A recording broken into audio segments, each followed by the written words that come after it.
محمد رسول اللہ صلی اللہ علیہ وسلم مزاح فرماتے تھے. کیا فرماتے تھے؟ مذاق. کچھ وہ یہ سنا کہ مذاق کرو، لیکن اصل میں یہ اردو میں جب بولیں گے تو اس کو کہیں گے مزاح کرنا. کیا کرنا؟ میم زال الف ہا، مزاح. نبی علیہ الصلوۃ والسلام مزاح بھی فرماتے تھے تو اس میں بھی جھوٹ نہیں ہوتا تھا. اور آپ کا میرا مذاق کتنا جھوٹ پر مبنی ہوتا ہے. رات 12 بجے 11 بجے تک آپ اور ہم آپس میں گپ شپ میں ہوتے ہیں. کاش کہ آپس کی وہ گفتگو حدیث پر ہوتی، کاش کہ آپس کی وہ گفتگو کشمیر کی تاریخ پر ہوتی، آپس کی وہ گفتگو رات کے 1 بجے تک پروفیسر حضرات اور علماء حضرات آپس میں بیٹھتے ہیں اور باتیں کرتے ہیں. کاش کہ وہ تاریخ پر، حالات پر اور معاشرے پر ہوتی. ایسا کچھ نہیں ہوتا ہے. نبی علیہ الصلوۃ والسلام کا مزاح دیکھے کیسے ہوا کرتا تھا. اس سے بھی علم ٹپکتا ہے، اس سے بھی اخلاق ٹپکتے ہیں، اس سے بھی دوسرے کی ہمدردی ٹپکتی ہے. ایک خاتون آئی، یا رسول اللہ دعا فرمائے. حضور نے فرمایا کیا دعا کرنی ہے؟ خاتون نے کہا میں چاہتی ہوں کہ مرنے کے بعد فوراً جنت میں جاؤں. نبی علیہ السلام نے کہا دعا تو کروں گا مگر یہ کروں گا کہ یا اللہ اس بوڑھی عورت کو جنت میں نہیں جانا. تو پھر یا اللہ مجھے یہ دعا تو نہیں چاہیے، میں تو کہہ رہا ہوں جنت کی دعا دیجیے. حضور علیہ السلام نے تھوڑا ان کو مزاح فرمایا کچھ دیر کے لیے. اس کے بعد جب دیکھا کہ بوڑھی عورت تنگ آنا شروع ہو گئی، ڈرنے لگی اور اس کو ناپسند سا لگ رہا ہے یہ جملہ، تو فوراً فرمایا بھائی دعا تو کر رہا ہوں، تم تو بوڑھی خاتون ہو، لیکن جب تم جنت میں جاؤ گی تو جوان ہو کر ہی جاؤ گی، اس لیے میری وہی دعا ہے کہ تم جوان ہو کر کیا جاؤ گی، تمہارے لیے کوئی بد دعا نہیں. ایک صحابی آیا کہنے لگا یا رسول اللہ اونٹ چاہیے، اونٹ. نبی علیہ السلام نے فرمایا بہت سارے اونٹ ہے، کسی اونٹ کا بچہ میں آپ کو دے سکتا ہوں، آپ لے جاؤ. فرمایا یا رسول اللہ مجھے اونٹ چاہیے، بچے کو کیا کرنا ہے؟ فرمایا کہ بھائی تم سمجھے نہیں، وہ بڑے اونٹ تو کسی اونٹ کے بچے ہوں گے، وہ اونٹ بھی تو کسی اونٹ کے. اس طرح کا حضور کا اس طرح مزاح ہوتا تھا. اس مزاح میں بھی علم ٹپکتا تھا، اس میں بھی اخلاق ٹپکتے تھے.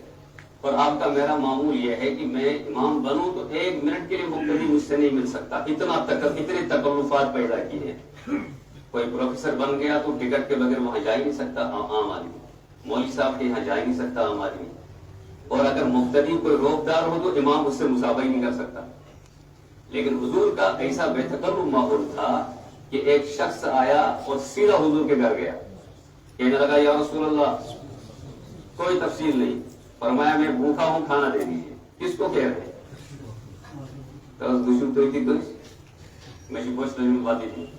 بگائے گا نہیں بگائے گا. یہاں کے امیر ترین لوگ غریب سے مسافہ کرنے کے لیے نہیں تیار، اور وہی امیر ترین لوگ کتے کو چاٹ دیتے تھے. وہی امیر ترین لوگ کتے کو کیا کرتے رہتے اور امیر غریب سے مسافہ کے لیے تیار نہیں. یہ کتنی بد اخلاقی ہے. محمد رسول اللہ صلی اللہ علیہ وسلم نے فرمایا چلو بھائی میں کھانا دے کر آؤں. اندر گئے، تشریف لے گئے، دیکھا نہ پانی ہے نہ کھانا ہے نہ ستو ہے نہ کچھ ہے. اس وقت کے جو کھانا ہوتا تھا. واپس آ گئے، فرمایا کہ میرے پاس کھانے کی کوئی چیز نہیں. صحابہ کو بلایا، اسی پر بس نہیں فرمایا حضور علیہ السلام نے، صحابہ کو بلایا، فرمایا میرے پاس اس کو دینے کے لیے کچھ بھی نہیں ہے، تمہارے پاس کچھ ہے تو دو اس کو. ایک انصاری کھڑے ہو گئے یا رسول اللہ میں اپنے گھر لے جاؤں گا اس کو کھانا کھلانے کے لیے. اس انصاری صحابی کو بھی پتا نہیں کہ میرے گھر میں ہے بھی کچھ، یا بس کہہ دیا للہ باللہ. اس کے بعد لے لیا ساتھ، گھر پہنچے، دستک دی دروازے کو تو فرمانے لگے اپنی بیوی سے کچھ ہے کھانے کے لیے. بیوی کہنے لگی اتنا ہے کہ ہمارے بچے کھا سکتے ہیں، آپ اور میں نہیں کھا سکتے، میاں بیوی نہیں کھا سکتی، اتنا میرے پاس ہے، میں کس کو کھلا سکتی ہوں. تو صحابہ نے کہا کہ بچوں کو بہلا کر سلاؤ، مہمان میرے ساتھ ہے، وہ کھانا مہمان کھائے گا، بچے نہیں کھائیں گے. بہلا کر سلا دیا اور چلا گل کر دیا. مہمان کے ساتھ صحابی بیٹھ گئے، میزبان خود بھی کھانا کھانے کا انداز اختیار کیا، جبکہ کھا نہیں رہے تھے. مہمان کو کہا تم کھاتے چلے جاؤ. ادھر سے وہ مہمان نوازی کر رہے ہیں، ادھر سے محمد رسول اللہ پر قرآن نازل ہو گئے. قرآن میں کہا گیا یا رسول اللہ یہ آپ کے عجیب و غریب ساتھی ہیں، یؤثرون علی انفسہم ولو کان بہم خصاصہ. یہ لوگ اپنے فاقوں کو برداشت کرتے ہیں مگر دوسروں کو اپنی ذات پر ترجیح دیتے ہیں. کھانا دوسروں کو کھلایا، بچوں کو بھی فاقے سے سلا دیا.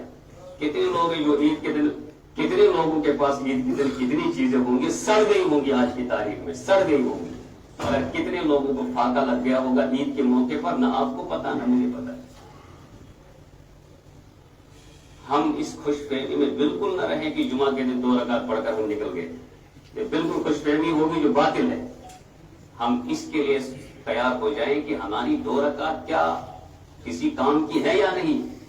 ہم 2 رکعت پڑھ کر کسی بڑے کام کے لیے تیار ہوئے بھی یا نہیں ہوئے. دوسروں کو ترجیحات میں لا بھی رہے نہیں لا رہے.